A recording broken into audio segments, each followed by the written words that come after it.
Sorry. Love myself. I just love that little button. Anyway, and I hardly ever use it. But this morning, I would like to talk to you about morning routines, cortisol, and the day. Because one of the issues with stress is our hormones. And it taught when the threat response activates our system, the hormones all out of kilter. And part of the idea of routines, and I've shared with some of this stuff in other areas, sleep routines, stuff like that, sleep hygiene, I call it. And that is to help the hormones get in balance and stay that way so that they can do their jobs. Now, mind you, since trauma is autonomic and all that stuff gets done autonomically, the solution is technically an autonomic solution. That means healing your trauma. And the tool that I use that is autonomic, that is built into the body, is tremoring. But I just wanted to share a couple of little points from other stuff I've consumed this morning. And that is cortisol and morning routines. No, I didn't convert them to pictures yet. I don't know if this might be horribly on blah, blah, blah. Wait.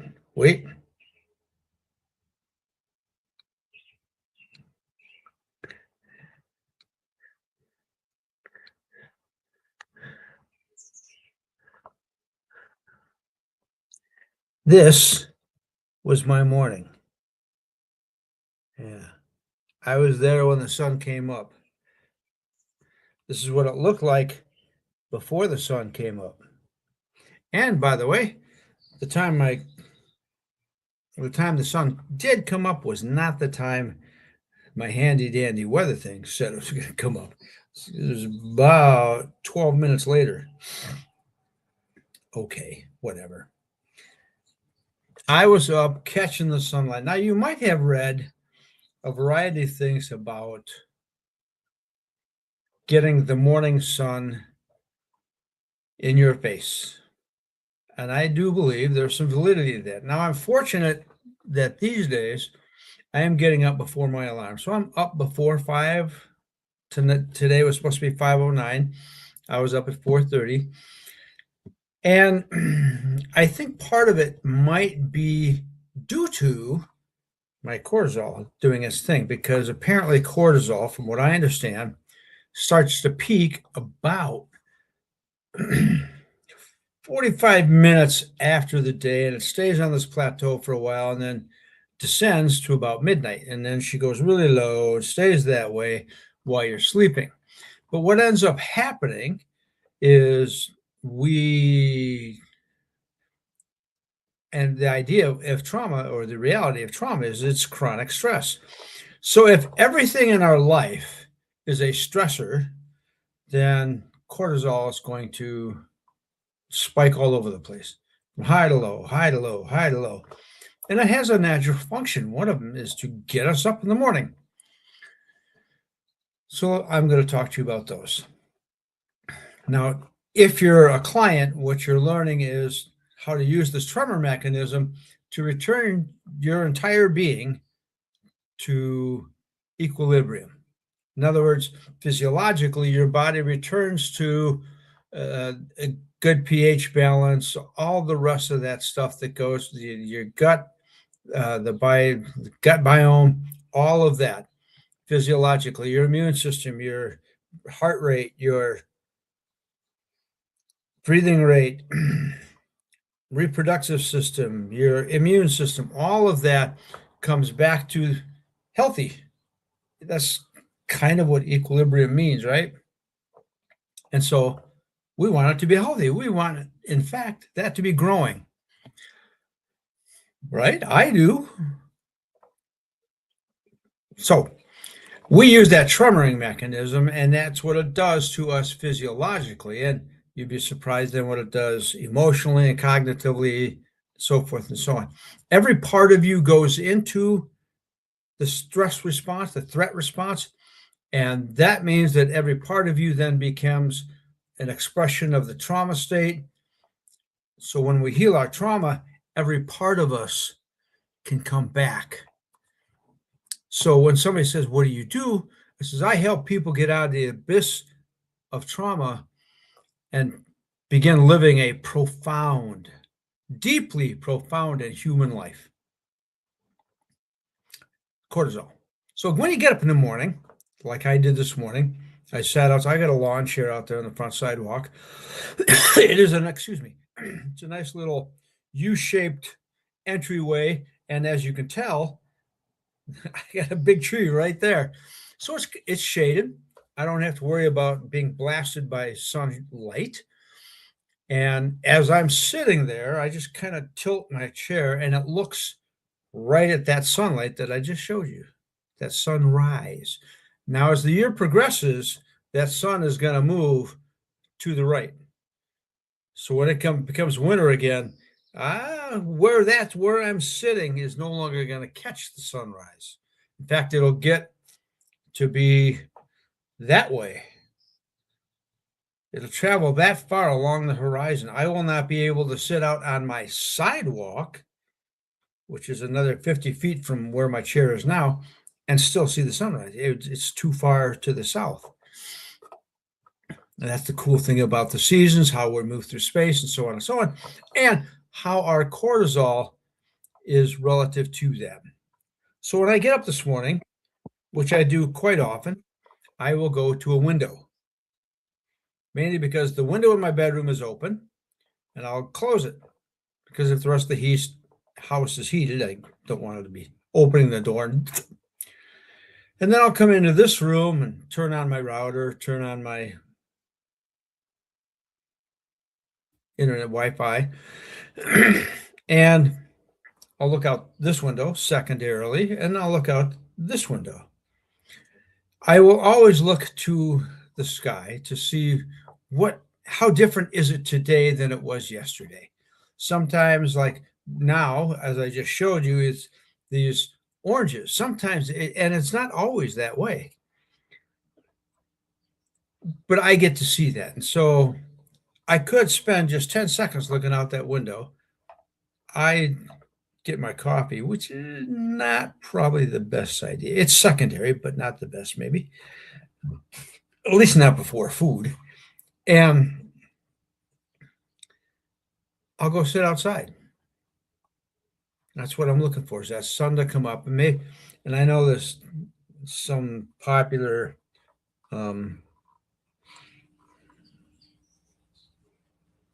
he's out at Stanford. Excuse me. I can't think of his name right now, but he says you have to get outside in the morning, blah, blah, blah, because what that helps do is reset the sleep cycle. And that I'm okay with that. Because here's the thing about that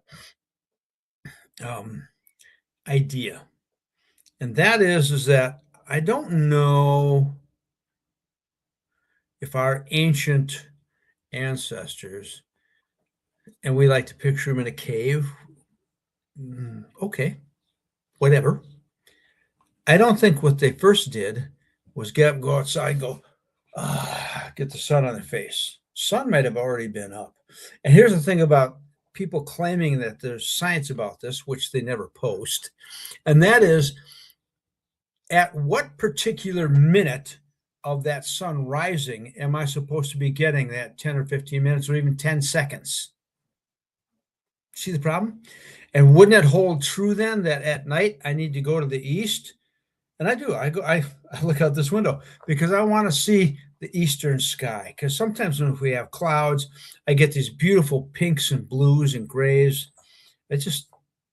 Wouldn't that help on the other end of the sleep cycle? I don't know. In terms of cortisol, no. The rising and getting the sun in your face is helpful. I have no doubt that that's true, even though I don't have the science to support it yet.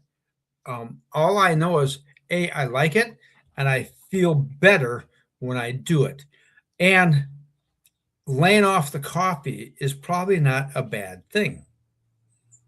I don't know about I think cortisol goes up when adrenaline goes up, and apparently that goes up with coffee. So there's still some things I need to check here, and feel free to post it if you've got it. Um,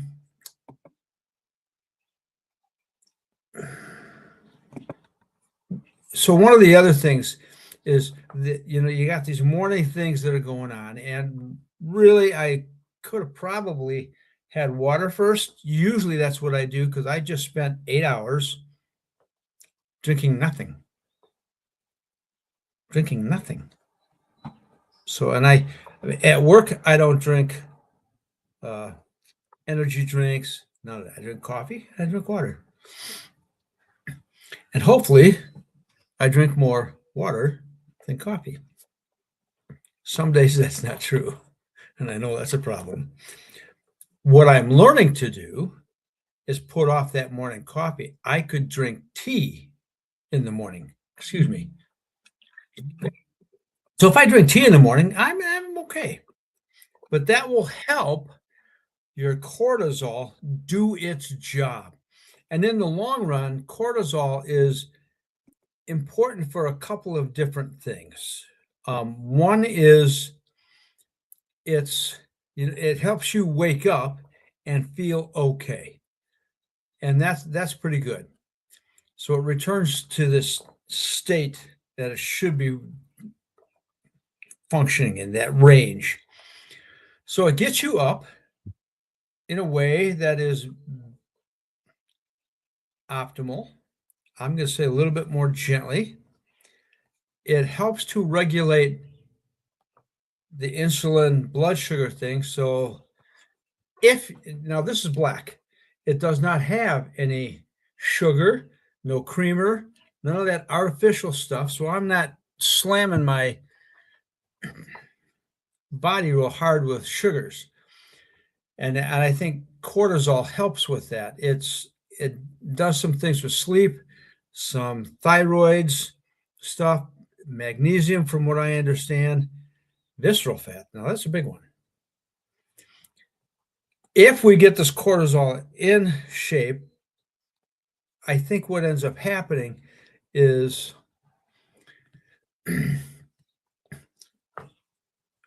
since cortisol raises blood sugar, from my understanding, all right, it fuels, because we're talking about I drink this, I get adrenaline, then the cortisol runs with it. And basically, unless my nervous system is in a good state, it might perceive this adrenaline rush as a threat. And if I get up in the morning and I start scrolling and I'm reading the news about all the stuff that's going on in Iran and the fact that we have no deal, and pretty soon here we're going to run out of strategic reserves and so forth and so on, guess what happens to my stress, my natural distress system, and if it's all the time on, as I started here, guess what? This just helps it. Every morning we get into it, bam, bam, bam. And our cortisol raises the blood sugar for you to handle a threat, fight or flight. Guess what it needs? It needs sugar. And eventually this starts to wear down the insulin system, and that will eventually lead to one of the biggest diseases on the planet. Anyway, we're just talking about cortisol. Okay, so it's one of those things we need to watch, especially if we want to sleep well. So the sustained cortisol elevation increases glucose output from the liver, insulin secretion from the pancreas, which could become a problem later. So now what it begins to do is, since there's this metabolism we exist within, what do you think it does with all this excess sugar in the system if we're not fighting or fleeing?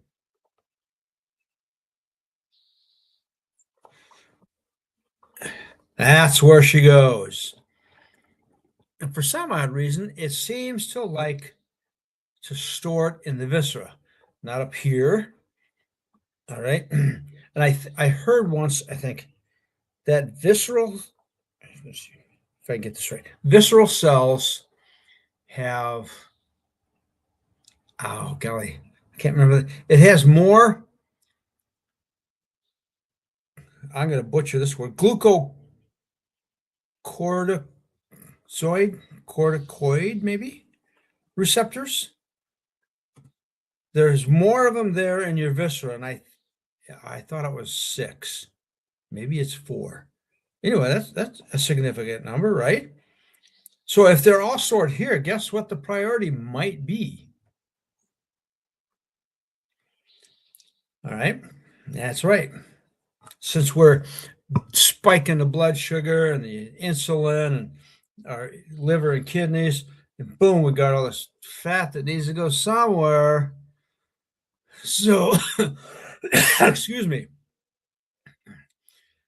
That's where, and if we keep that loop going, this turns into a problem. So that's part of the reason we don't necessarily want the coffee first. Let's get some food in the body.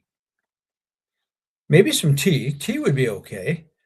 And I've got some great loose leaf, I do believe, is the maker of it. It's a weight loss tea. It seems to work slowly. However, the stuff tastes great.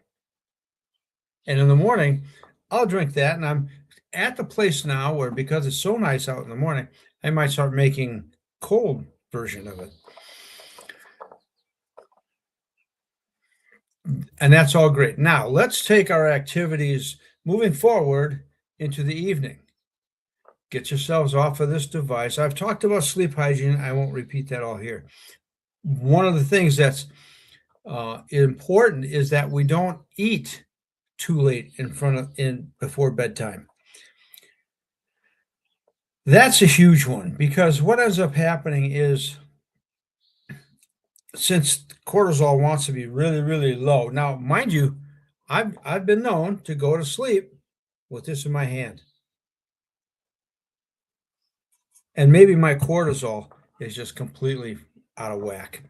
I try not to do that anymore. I try to get off this and any fluid an hour ahead of time, and 2 to 3 hours ahead of time is the last thing I eat. I want to go to bed hungry. And then I like to just let my system get tired. Now, if you take your shower at night and you're doing a cold shower thing, that's not helping. Do that earlier. Like if you come home at like 5 or 6, do it right then. Don't go to bed till 9. So cortisol can sometimes, when it gets really, really high, depending on the carbs. Now, protein at night, probably better than carbs. All right. If you're eating like that, what ends up happening is you get those awakenings at night. And if you're drinking, you're going to be waking up and having to go to the bathroom, and then you're awake 2:30, 3 o'clock in the morning. Why? It's because of the way we sleep, and the way we eat affects the way we sleep.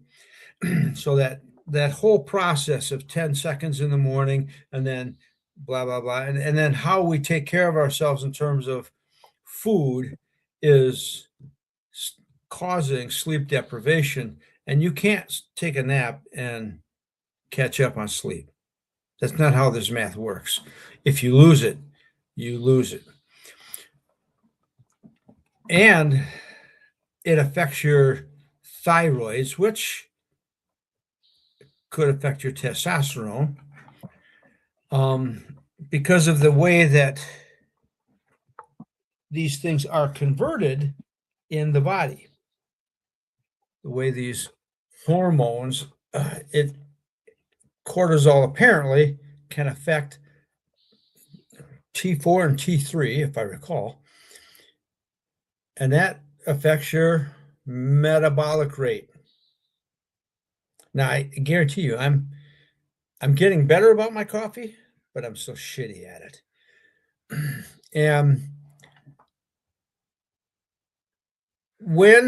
and I thought some years ago, I read that cortisol affects a hormone that tells your body. Now, okay, um, when the brain, there's a goddamn, I won't say it's leptin, but anyway, that protein is the signal, or that hormone is the signal that you've had enough to eat. And apparently, if I recall this article correctly, caffeine or cortisol puts a huge bump in that. Not the caffeine. If the caffeine just spikes the cortisol. So it has an effect. And for me, okay, now I maybe I'm drinking coffee and creating the problem late at night, and I've been working on that. But that's the issue. If you're going to just drink nothing, that will help your cortisol drop way off and all of that. So you see how I'm going to say complex. It's not necessarily simple. We just want to have the practices that will help us have this balance of hormones. And tremoring really is the best thing for that. Now, I understand chronic stress, and I've talked about stress and cortisol quite a few times. That's what affects the magnesium levels. So it, like for me, just see how this all works together. At night, I don't do weights in the morning. I do those at night when I get home from work. I also know that a couple hours later or a few hours later when I go to sleep, I might have a cramp problem. So I take magnesium. Chronic stress increases the loss of magnesium through urinating. And if I'm pounding down this or beer or sweet stuff, anything that's got caffeine in it, what am I doing to my cortisol? What am I doing to my adrenaline? What am I doing to how much stuff am I actually just putting in my bladder? It's quite a bit.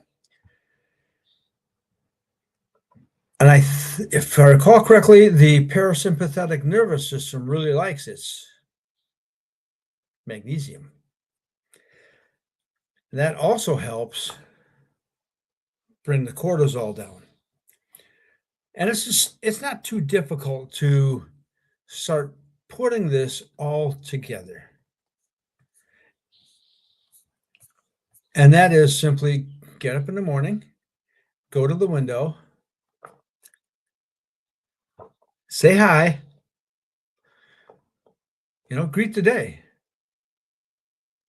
If I'm standing at that window greeting the day, there's all kinds of other things I can do in that window to greet this day. And part of that has to do with, and I don't know if it's behind me or not. I think so. No. See those three things back there? That one right there? I should be pointing over the right shoulder. Maybe it's over here.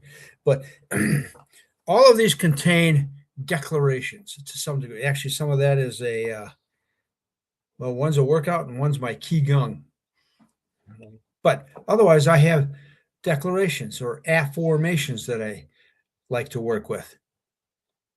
And I can sit there in that window and make my declarations while I'm looking at the condition of the sky, the condition of the roof. Is it got water on it? What am I seeing when I'm looking outside? Raising my awareness and getting sunshine in my face. Then I go downstairs, drink some water, eat my breakfast, and after breakfast, maybe have tea. And then later in the morning, have my coffee. That's a good place to start. That's your homework. Thank you for listening. There's more to this. If you need to, just go back and listen again, make some notes, or download this if you can. Either way, just start there with your morning. Get up. Don't look at your phone. Don't scroll. Put it down. Go look out the window for at least 10, I'm going to say 10 seconds. Myself, I like to give it a minute or two just to watch. See if you see any movement of animals. What animals? What's moving? What's up and about? This time of year, you can open up the windows and listen, or go outside. Take your tea, go outside, sit for a few minutes, 15 or so. Anyway, do that. Eat your breakfast, which, of course, some fitness gurus are going to say, you want that 15 minutes within 30 of waking up. Okay, maybe. I do it because I like my after breakfast. I have time things. So take care of these things and start there. Anyway, I hope this helps. I'll talk to you later. Bye.